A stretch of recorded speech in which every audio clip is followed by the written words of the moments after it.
What's up, everybody? This is Brett Okamoto alongside with my colleague Marc Raimondi. We are in Anaheim, California for the first UFC pay-per-view event of 2022. It's a good one. 2 title fights: Francis Ngannou versus Ciryl Gane, Deiveson Figueiredo challenging Brandon Moreno in a trilogy fight. It is Thursday. We just witnessed the press conference, which was weird.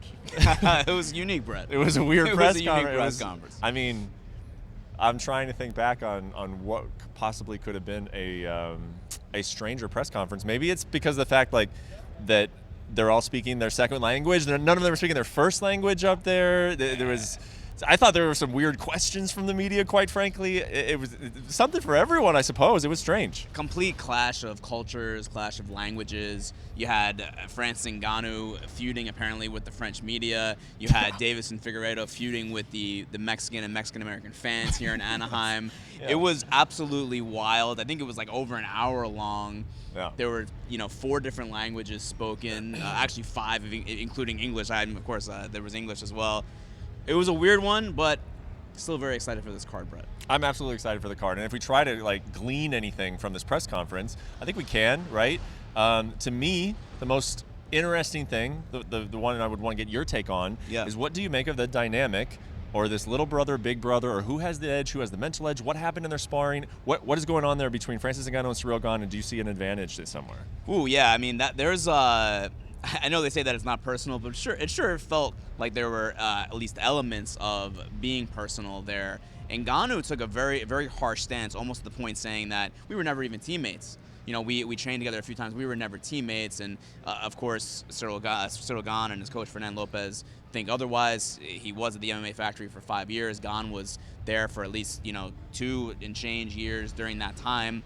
But Ngannou is kind of shutting down all of that stuff. He almost doesn't want to be associated with the MMA factory and Gane. And I think that also caused the French media to kind of call him out, saying, hey, we were covering you when you were in France. For sure. Those weren't questions. Those were accusations. He was getting interrogated up there by the French media. Very strange. And, in 2 different languages, it was weird. But I do think that Ngannou, if we're talking about who had the edge in the press conference, I felt like the crowd started to get behind him more, especially toward the end of the press conference, where he told the French media member, if you ever fought before, you would know what I'm talking about, and that got the crowd to kind of go, oh. Here, and we're sitting here, we're like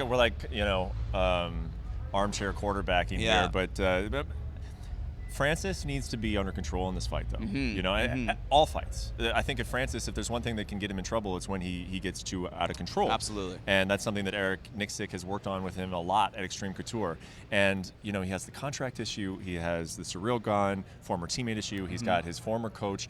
This is a lot of distractions. And, I asked him when I talked to him a couple weeks ago, is this going to get to you? And he had consistently said no, but I'm walking away from this press conference thinking that he seems agitated. He seems a little bit emotional. Whether or not that'll play into the fight, I don't know. But this is a fight where he needs to be calm. He needs to be calm in all of his fights again. But this is one in particular that he needs to be calm. He didn't look out of sorts at the press conference, but he looked emotional to me, a little bit emotional. And so if that's a concern going in, that he could be that way, from what I saw today, it looked like maybe he is a little bit emotional. It's possible. It's possible he is. And, and in fairness, he has a right to be emotional because there are a lot of things going on, including his future with the UFC, his future in combat sports. And, the guy that was his coach, who, look, we know that there is bad blood there between him and Fernando Lopez. He's sitting right a few feet away in the front row. In fact, I was right behind Fernando Lopez, and it looked to me, and I don't know if this is true, but it looked to me like he took the French translator's microphone, because he was sitting next to him, and was trying to say something during the press conference. I don't know if he was trying to translate and help out. I'm not sure,